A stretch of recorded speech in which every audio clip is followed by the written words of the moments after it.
Alhamdulillahi Rabbil Alamin, wal aqibatu lil muttaqin, wala udwana illa ala zalimin.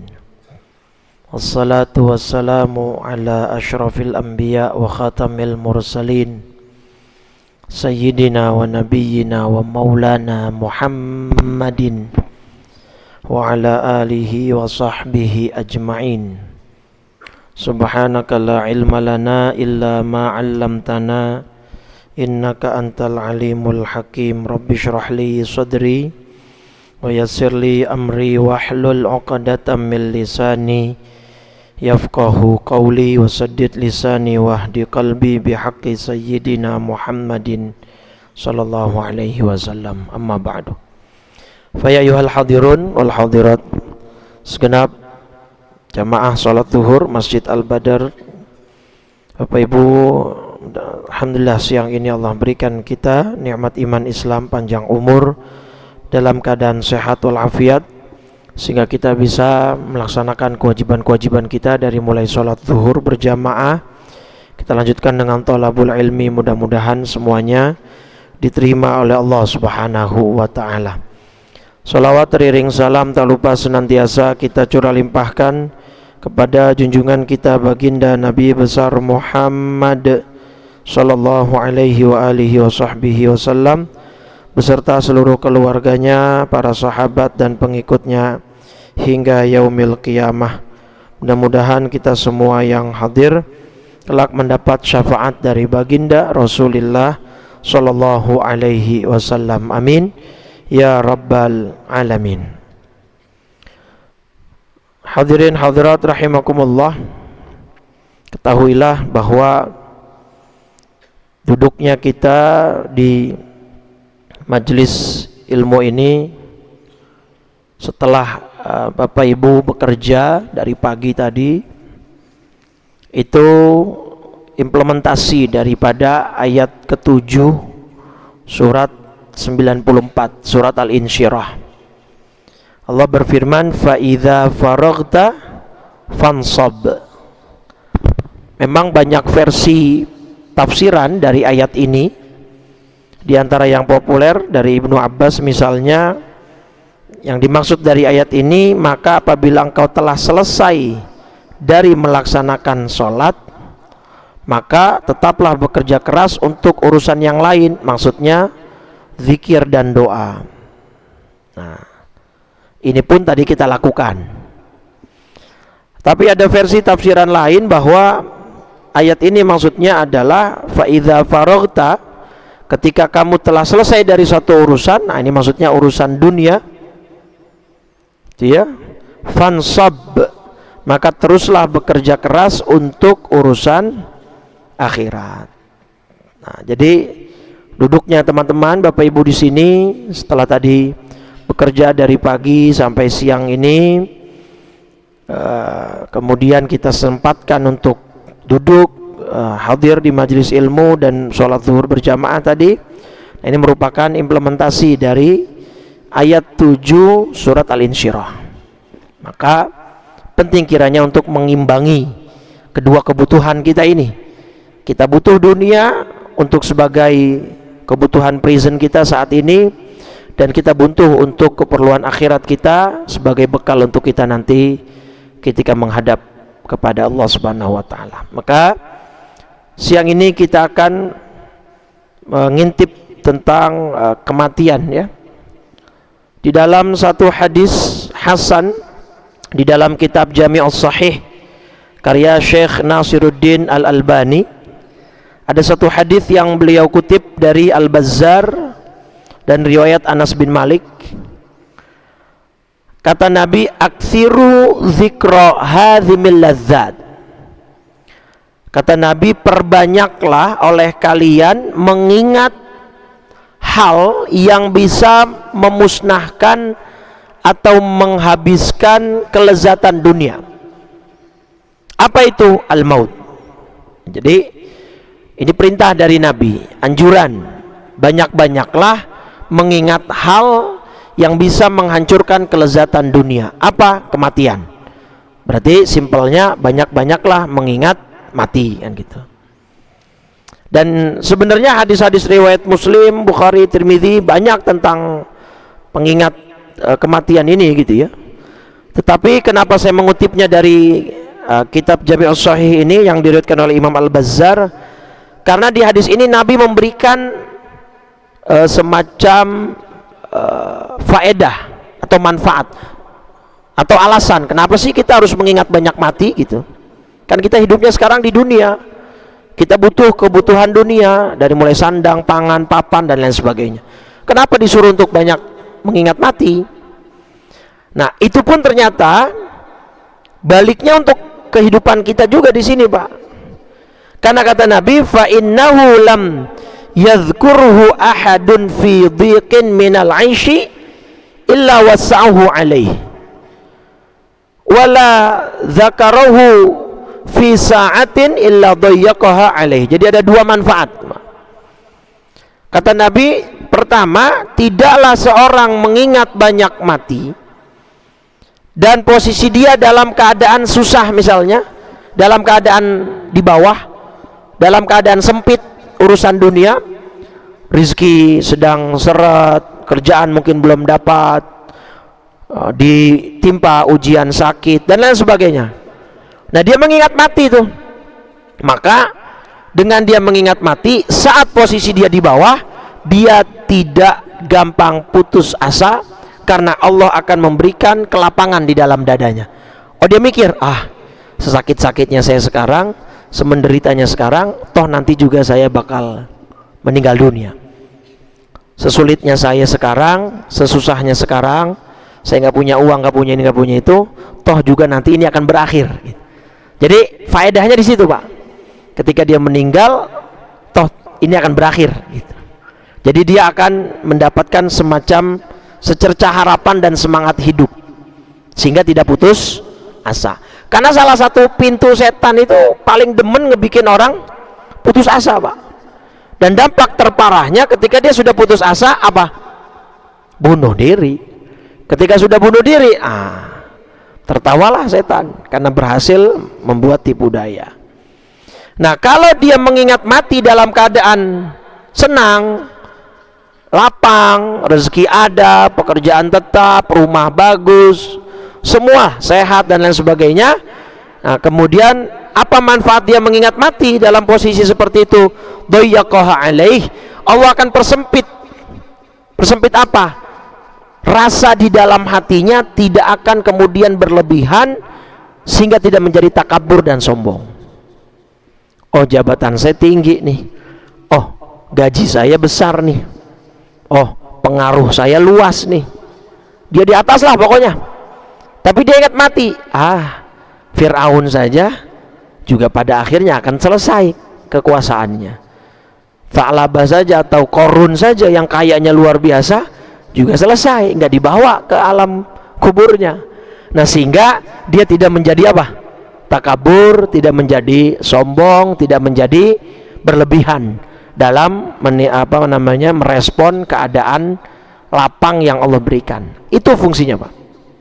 Kenapa kita disuruh sering-sering atau banyak-banyak mengingat kematian? Kalau lagi di bawah kita nggak sampai down, putus asa. Kalau kita lagi di atas kita tidak sampai terbang ke langit sehingga menyebabkan takabur dan sombong. Karena pada akhirnya baik si kaya maupun si miskin, si sukses ataupun si gagal, pada akhirnya semua akan berakhir di lubang yang sama. Gitu maksudnya.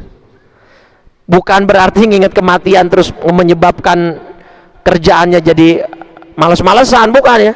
Udahlah, nggak usah kerja mati-matian, toh kita mati juga. Akhirnya dampaknya nggak profesional, nggak berintegritas, nggak ke sana arahnya, gitu ya. Tapi arahnya maksudnya tadi, supaya kalau dia sedang di bawah dia tidak terlalu putus asa, tidak terlalu down sehingga putus asa, dan ketika dia di atas dia tidak melambung tinggi sehingga dia tidak menjadi sombong, gitu ya. Baik. Nah, kita pasti mati, Pak. Cuma kan ayatnya jelas ya, kullu nafsin dha'iqatul maut. Dha'iqah itu kan dari fi'il madhi apa? Dhaqa yadhuku. Apa artinya, Pak? Merasakan. Jadi kan ayatnya kullu nafsin dha'iqatul maut. akan merasakan yang namanya mati. Nah, soal rasa berarti ini kan Pak, kematian soal rasa. Dan rasa itu di setiap orang experience-nya sama atau beda Pak? Bapak datang ke kondangan nih, ada main course, diantaranya misalnya lauknya rendang, di tempat yang sama, di meja yang sama, tapi taste yang dirasakan setiap lidah sama atau beda? Beda. Ada satu orang mungkin nggak doyan pedes Pak, begitu dia makan ini, bagi dia apa tadi tuh saya bilang, rendang ini rasanya kepedesan. Tapi ada satu orang yang kuat pedes, dia bilang enggak, malah kata saya mah ini kurang pedes, kayak gitu kan. Ada yang satu mungkin doyan asin, yang satu bilang keasinan karena nggak doyan asin. Padahal dari tempat yang sama, dari meja yang sama, tapi rasa yang dirasakan atau experience yang dirasakan setiap orang. Yang terakhir datang, enggak, orang kata saya ini mah pahit. Pas dilihat teman-temannya, lah lengkoas lo gigit. Nggak taunya sangkain dia gede banget, daging kali. Diambil apa? Lengkoas, ya pahit. Makan. Nah, yang ingin saya katakan apa Pak? Mati itu rasa Pak, ada rasanya. Makanya doa kita apa Pak?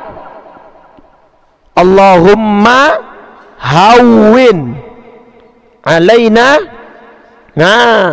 fi sakaratil maut. Jadi ada rasa, makanya kita diminta hawwin, diajarkan doa untuk minta kepada Allah supaya rasa sakit dalam sakaratul maut diapain? Diringankan. Itu loh. Dihilangkan bisa nggak? Nggak mungkin. Yang kita bisa minta hanya diringankan, karena rasanya pasti akan tetap ada gitu. Cuma kita bisa meminta, memohon kepada Allah dan mengusahakan dengan amal-amal soleh kita agar ketika kita saatnya menghadapi sakaratul maut rasanya berkurang. Paham ya? Tapi berkurangnya sejauh mana kan berarti setiap orang. Nah, itu maksud saya.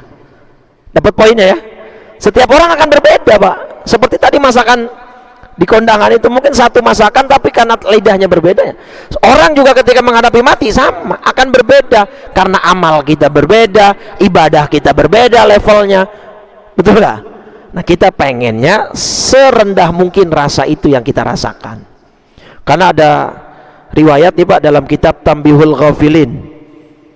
Ini dari diantara riwayat Israiliyat Pak. Pernah dengar istilah Israiliyat Pak? Apa itu Israiliyat Pak?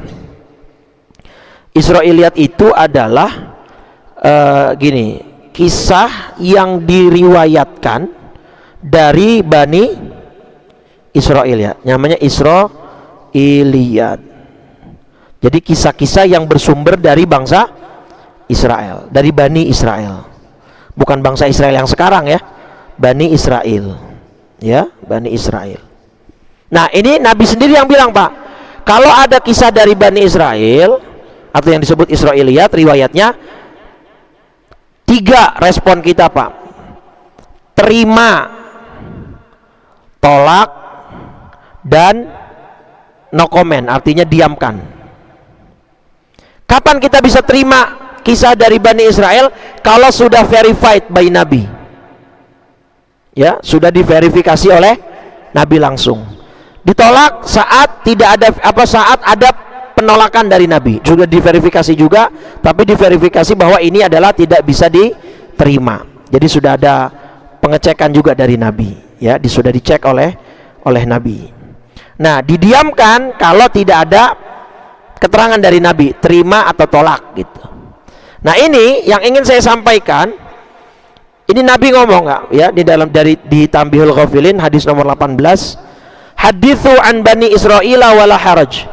Ayo, siapa yang punya cerita tentang Bani Israel atau punya riwayat dari Bani Israel, ceritakan sekarang. Wala haraj, nggak usah takut, nanti saya akan verifikasi, kata Nabi gitu.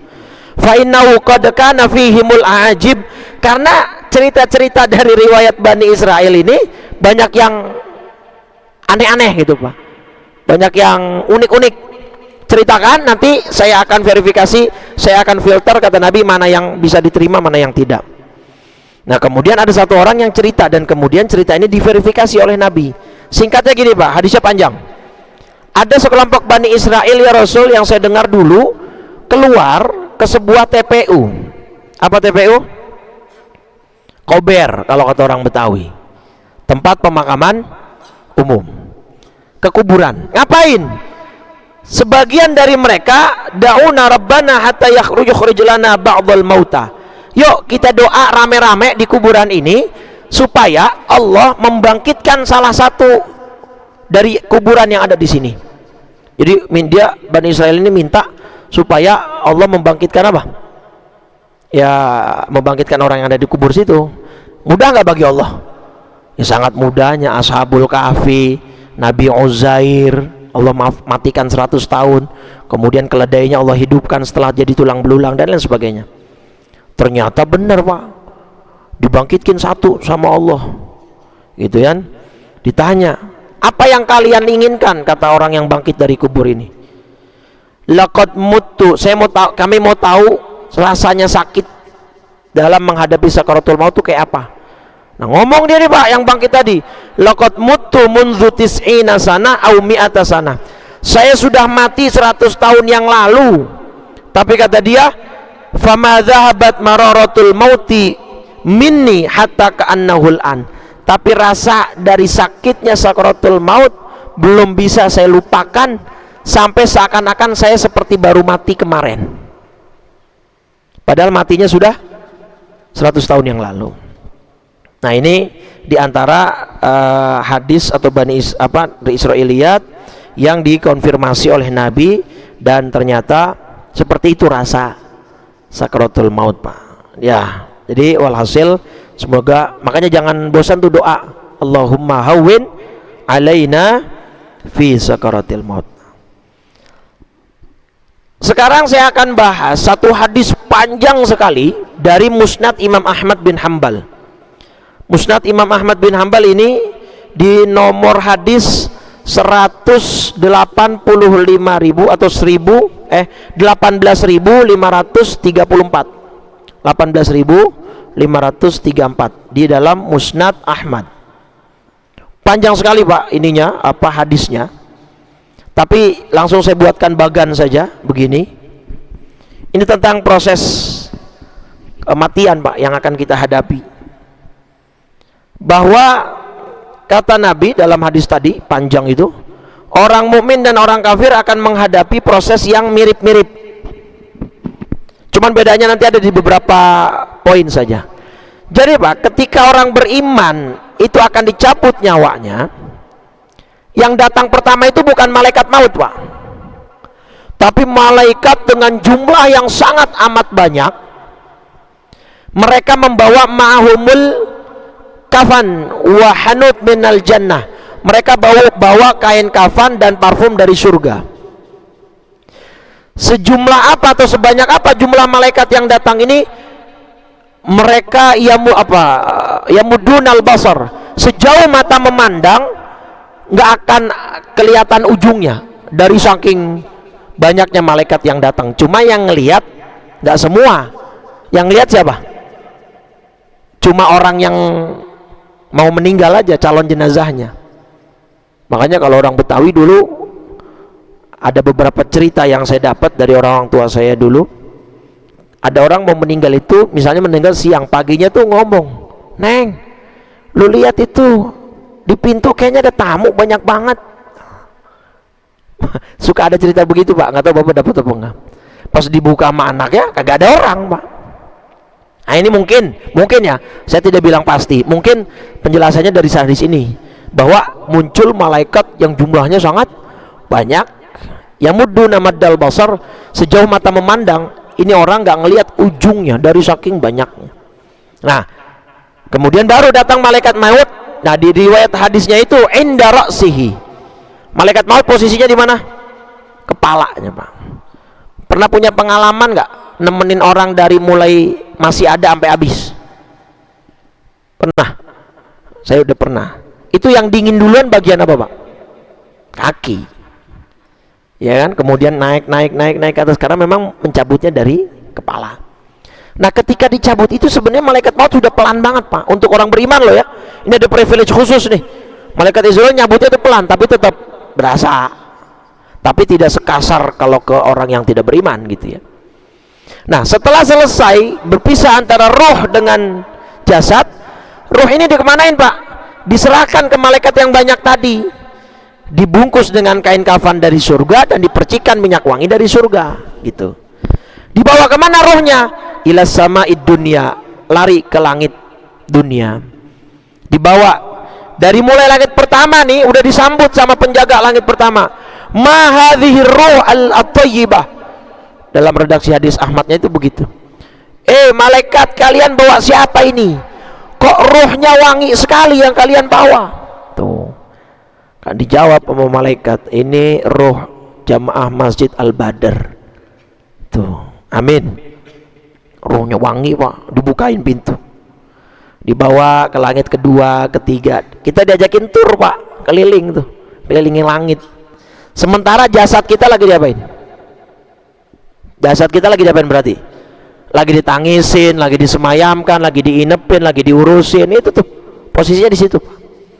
Sampai langit ketujuh ada suara uktubu ismahu fi illiyin, catatlah nama dia di illiyin. Apa itu illiyin, Pak?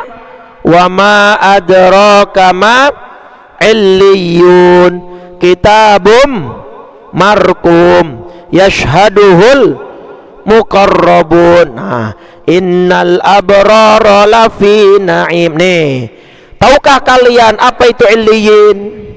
Illiyin adalah kitab yang berisi catatan, disaksikan oleh malaikat-malaikat yang didekatkan kepada Allah. Karena tadi nulisnya di langit ketujuh, Pak. Fulan bin Fulan di illiyin. Itu daftar nama-nama calon penghuni surga, Pak. Mudah-mudahan nama kita tercatat di situ, Pak. Nah, maka ditegaskan oleh Allah, innal abrara lafi na'im. Sesungguhnya orang-orang yang berbakti, yang berbuat baik, benar-benar akan berada di dalam surga yang penuh kenikmatan. Sudah tuh, Pak, dicatat nama kita tuh. Diantarin sama malaikat, Pak. Kemana? Ke bumi. Nah, disitulah, Pak, kita ngelihat siapa yang mandiin jenazah kita, siapa yang menyolatkan jenazah kita, siapa yang gotong jenazah kita, bagaimana perilaku anak kita. Di situ juga tuh, Pak, orang tua bakal nyesel atau senang meninggalkan anaknya. Kan perintah dari Allah. Ada warning dari Allah dalam surat An-Nisa ayat 9 kan? Hendaklah kalian takut, wal yakhshal ladzina law taraku min khalfihim dzurriyyatan dhi'afa. Hendaklah mereka takut, manusia itu, kepada Allah sekiranya mereka meninggalkan keturunan yang lemah di belakang mereka. Memang lemah di sini banyak versi. Lemah dari segi ekonomi, dari segi tempat tinggal. Nah, yang paling penting adalah lemah dari soal agama. Nah, saat ruh kita dikembaliin ke bumi, itu kita ngelihat anak kita ngapain, bisa nggak nyolatin bapaknya, bisa nggak nguburin atau bahkan mandiin. Ternyata anak kita malah sibuk selfie, foto, karena nggak ngerti agama, nggak bisa baca Fatihah, nggak bisa baca. Disitulah orang tua menyesal, Pak. Makanya sama Allah dipesan, hati-hati kamu, cobalah punya panjangan yang visioner. Kalau kamu mati nanti anak kamu gimana? Nah, itu termasuknya dalam urusan agamanya. Di situ, Pak, kita nanti akan lihat. Oh, kayak kasus anak Malaysia tuh, Pak. Ada kasus kan ya, di kecelakaan di Malaysia tuh, ya, anak cuman satu yang selamat, Pak, dari sekian banyak nih. Kalau nggak salah saya lupa yang mana yang selamat ya. Jadi dia naik kereta itu maksudnya bahasa Malaysia itu mobil. Tewas semua, Pak. Sisa satu, saya lupa antara yang ini atau yang ini nih beritanya tuh. Sekeluarga meninggal semua. Bayangin itu, Pak. Kalau kita di posisi itu, Masya Allah ya. Maka kadang-kadang doa Al-Baqarah itu jangan ditinggalin. Rabbana afrigh alaina sabra Ya Allah, penuhi dada saya dengan kesabaran. Kenapa? Karena kita nggak tahu kapan kita dapat musibah. Takutnya dapat musibah, sekalinya dapat karena udah lama nggak dapat, sekalinya dikasih langsung besar. Nah kayak gitu. Nah itu yang membuat netizen pada terharu, Pak. Itu ternyata anak laki-laki inilah kemudian yang menyolatkan semua jenazah anggota keluarganya. Kan berarti orang tuanya setidaknya meninggal dalam keadaan tenang, tidak khawatir karena meninggalkan anaknya sudah memiliki modal untuk berlanjutkan kehidupan gitu ya. Nah di situ Pak posisinya. Setelah kita namanya dicatat di Illiyin, kemudian kita dikembalikan ruh kita ke alam dunia. Nah baru nanti begitu jasad kita sudah ditanam di alam kubur, disitulah ruh kita dikembalikan. Ya, baru tuh datang malaikat munkar nakir bertanya dengan pertanyaan kubur dan lain sebagainya. Ketika orang beriman mampu menjawab semuanya, albisuhu bilibasil jannah, kata Allah, berikan dia pakaian dari surga. Wafrusuhu bifirashil jannah, berikan dia kasur dari surga. Waftahu lahu baban minal jannah, bukakan dia pintu dari surga. Wa yuwassa' lahum kuburahum, kuburnya juga akan diperluas. Buka pintu surga, faedahnya apa? Ya kalau kita mau masuk ke lobi sebuah hotel atau mall, begitu gate-nya terbuka kan kita langsung kecium dan terasa apanya? Hawanya. Begitu juga Pak dalam hadisnya, hatta yajidarihaha, supaya dia dapetin itu harumnya surga dan sejuknya surga. Nah dia terus kuburnya diperluas dan dia akan berkata, ya Rabb aqimis sa'ah, ya Allah percepat hari kiamat. Kenapa? Karena dia nggak sabaran, pengen cepet-cepet. Ya kata dia, kalau di kuburan aja nikmatnya segini, apalagi di surga. Dia pengen cepet-cepet. Sekarang kita beralih ke orang yang non muslim, ke orang yang kafir. Prosesnya sama, cuman bedanya di sini nanti Pak. Di sini perbedaannya 1 dan di sini nanti 2 dan di sini nanti 3. Perbedaannya di situ. Kalau orang kafir, malaikat yang tadi datang banyak itu bawanya kain namanya al-masuh. Ya. Al-masuh ini kain yang berasal dari neraka. Naudzubillah. Bau. Warnanya hitam pekat.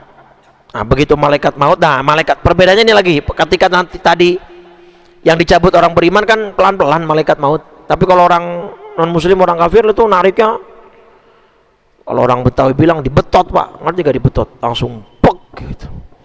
Nah, langsung tuh diserahkan rohnya ke malaikat yang tadi banyak untuk membawa ke langit. Dibungkus dengan kain al-masuh.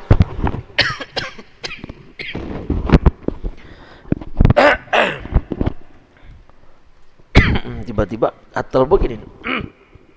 Bismillah. Dibungkus dengan kain al-masuh. Nah sama prosesnya, akan dibawa ke langit Pak. Tapi boro-boro nyampe ke langit ke-7, dari langit pertama udah ditolak Pak. Udah ditolak. Dari mana ayatnya? Surat 7 ayat 40. Surat Al-A'raf ayat 40. Nih, di kalimat perhatikan, la tufattahu lahum abwabus sama. Ya. Innalladzina kadzdzabu biayatina wastakbaru anha, sesungguhnya orang-orang yang mendustakan ayat-ayat kami dan menyombongkan diri, tidak akan dibukakan pintu-pintu langit bagi mereka. Al-A'raf ayat 40. Nah, jadi kata ulama tafsir, maksud dari ayat ini adalah ketika ruh orang-orang yang tidak beriman dibawa ke atas langit, jangankan sampai langit ke-7, dari langit pertama sudah tidak dibuka. Kenapa kata malaikat pertama? Mahadhihir ruh al-khabithah, terlalu bau. Karena tadi kainnya pun sudah mengandung bau. Bahkan ini lanjutannya, wala yadkhulunal jannah hatta yalijal jamalu fi samil khiyat, dan mereka tidak akan masuk surga sebelum unta masuk ke dalam lubang jarum. Maknanya mustahil. Ini juga ayat sebagai pembantahan telak atau argumentasi kuat sebagai bantahan orang-orang yang mengatakan semua agama sama dan berakhir di surga yang sama. Nah, tidak. Dalam Islam keyakinan kita bahwa ya hanya agama Islam yang wala tamutunna illa wa antum muslimun. Nah, itu ya. Jadi nggak dibukain pintu langit itu, Pak. Nah, malaikat yang bawa bingung. Kalau nggak boleh dibawa ke atas langit, terus dikemanain ya Rob? Kata Allah, catat dulu namanya di sijin. Nah, kalau tadi orang beriman apa? Eliyin. Kalau orang kafir, orang tidak beriman, sijin. Ya sijin itu sama buku catatan ya, tapi buat calon-calon yang menghuni neraka itu ya. Dari ayat 8, wa ma adraka ma sijin. Tahukah kamu apa itu sijin? Kitabum markum, kitab yang berisi catatan. Wailu yauma idzil lil mukadzibin. Celaka pada hari itu bagi orang-orang yang mendustakan. Mendustakan apa? Yang mendustakan Allah, tidak beriman kepada Allah, mendustakan hari akhir, hari kiamat, mendustakan akhirat, hari pembalasan. Ya orang-orang yang tidak beriman intinya itu. Mereka akan celaka. Nah terus ruhnya diapain ini ya Rabb? Kata Allah, buang saja. Itu sebagai simbol penghinaan gitu ya. Surat Al-Hajj surat 22 ayat 31. Ini kata Allah dalam ayat ini, wa may yusyrik billah faka'annama kharra minas sama. Siapa yang menyekutukan Allah, maka seakan-akan dia jatuh dari langit. Jadi ayat ini berbicara tentang ruh orang kafir tadi. Ketika tidak dibukakan pintu langit pertama, apalagi sampai ke-7, kata Allah buang saja. Nah lalu dijatuhkan dari atas langit itu, disambar oleh burung dan diterbangkan angin ke tempat yang jauh. Ini sebagai simbol bahwa orang-orang itu tidak dimuliakan. Tadi kalau orang beriman kan rohnya dianterin lagi, dianterin pulang ke bumi ya, dihormatin, dimuliain. Tapi kalau orang kafir, orang yang tidak beriman, yang non muslim, akan dilemparkan dan dicampakkan begitu saja. Nah, dengan kuasanya Allah tetap Allah masukkan ke jasadnya di alam kubur, nggak bisa nanya, nggak bisa jawab pertanyaan. Kemudian diberikan pakaian dari neraka, kasur dari neraka, dibukakan pintu neraka, kuburnya dipersempit, dan dia bilang, ya Rabb la tuqimis sa'ah. Ya Allah, jangan dulu kiamat, kalau bisa tunda. Kenapa? Kalau yang tadi orang beriman kan gak sabaran karena pengen cepat-cepat masuk surga. Kalau dia takut, kalau di alam kubur aja siksanya begini, apalagi di neraka. Nah, maka terakhir dari saya, kalau kita mau menyelamatkan diri kita dari azab kubur, amalan apa yang bisa kita lakukan selain amalan-amalan wajib yang umum ya, yang memang sudah menjadi fundamental? Baca surat Al-Mulk tiap malam ya. Ini dalam kitab Syarhus Sudur, riwayatnya saya kutip, ada hadis dari Ibnu Abbas. Kata Ibnu Abbas, ala udhifuka bihadithin tafrahu bihi. Kalian mau nggak saya ceritain satu hadis, atau saya berikan satu hadis yang kalau kalian dengar kalian akan gembira, akan senang? Bala, mau. Apa ya Ibnu Abbas? Saya diajarkan oleh Nabi, Iqra tabarakalladzi biyadihil mulk. Surat Al-Mulk berapa ayat? Cuma 30. Kalau yang lancar paling cuma 5 menit. Yang middle, yang pertengahan ya bisa 10 menitan lah. Yang agak terbata-bata mungkin paling lama 15-20 menit. Baca ya. Rugi kalau kita nggak baca. Tiap malam sebelum tidur, habis sholat isya. Jangan pas tidur. Ya nggak bisa orang bang.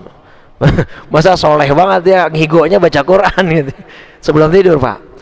Bahkan Ibnu Abbas mengatakan, alimha ahlak, suruh istrimu juga baca, jangan kamu doang. Wa jami'a waladik, seluruh anak-anakmu ajarin. Wasibyani baitik, ajarkan, kenalkan kepada anak-anak kecilmu. Bahkan wajironak, tetanggamu juga kalau bisa kasih tahu. Baca. Kenapa? Nih, karena yang namanya surat Al-Mulk itu dua faedahnya, Pak, Al-Munjiyah dan Al-Mujadilah. Gini ya, saya gambarkan aja. Jadi keutamaan surat Al-Mulk itu ada dua ya. Surat Al-Mulk itu surat pertama di juz 29 ya. Pertama Al-Munjiyah, kedua Al-Mujadilah. Oke. Al-Munjiyah atau Al-Mujadilah.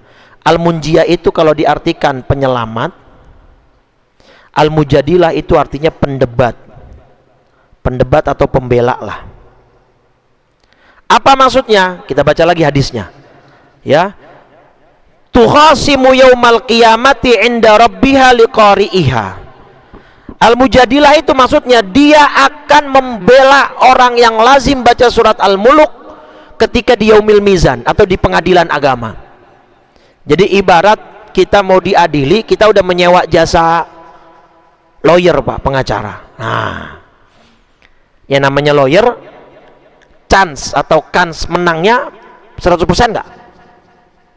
Lawyer, pengacara dalam sebuah peradilan, peluang menangnya 100% atau 50-50? 50-50. Maka begitu juga kata Nabi. Ini surat Al-Muluk besok akan memberikan kita peluang 50% lebih besar untuk kita bisa menjawab semua pertanyaan dan ketika kita diadili di hari kiamat, peradilan Allah. Kita kan akan ditanyakan tentang umur kita buat apa, harta kita dari mana, diinfakkan kemana, itu kan ditanya semua. Nah, itu akan ada yang belain. Itu dari surat Al-Muluk. Tapi kalau Al-Munjiyah, penyelamat, apa bahasanya? Yanju biha sahibuha, dia akan menyelamatkan pembacanya dari azab kubur atau siksa kubur. Jadi kalau ini kurang lebih ya 100% Pak, atau kalau nggak mau ya mungkin 99% lah. Jadi surat Al-Muluk itu kalau untuk menyelamatkan pembacanya dari azab kubur, rasionya hampir 100%. Karena bahasa hadisnya yanju, selamat. Nggak ada bahasa-bahasa mungkin atau enggak, selamat. Nah, terus yang perlu dipahami, maksudnya selamat itu Pak, bukan siksanya yang dihilangkan. Karena dalam kitab riwayat yang lain ada sahabat jalan ke sebuah kuburan yang masih basah, artinya masih baru.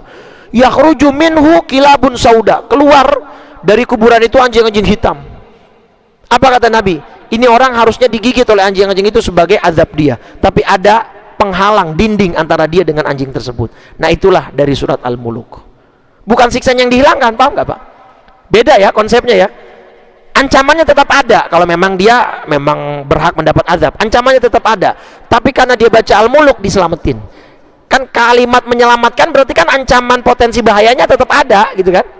Kayak misalkan seorang perenang atau misalkan seorang pengunjung wisata pantai diselamatkan oleh tim rescue dari tim bibir pantai gitu kan. Artinya dia sudah tenggelam dulu atau sudah ada ancaman dia terbawa arus baru diselamatkan. Kalau masih di pinggiran belum nyemplung mah bukan diselamatin namanya, dihimbau. Bener gak? Nah, jadi kalimatnya begitu konteksnya. Jadi surat Al-Muluk menyelamatkan, bukan menghilangkan azabnya, tapi azabnya mungkin tetap ada tapinya dianya nggak kena gitu Pak. Selamatlah pokoknya.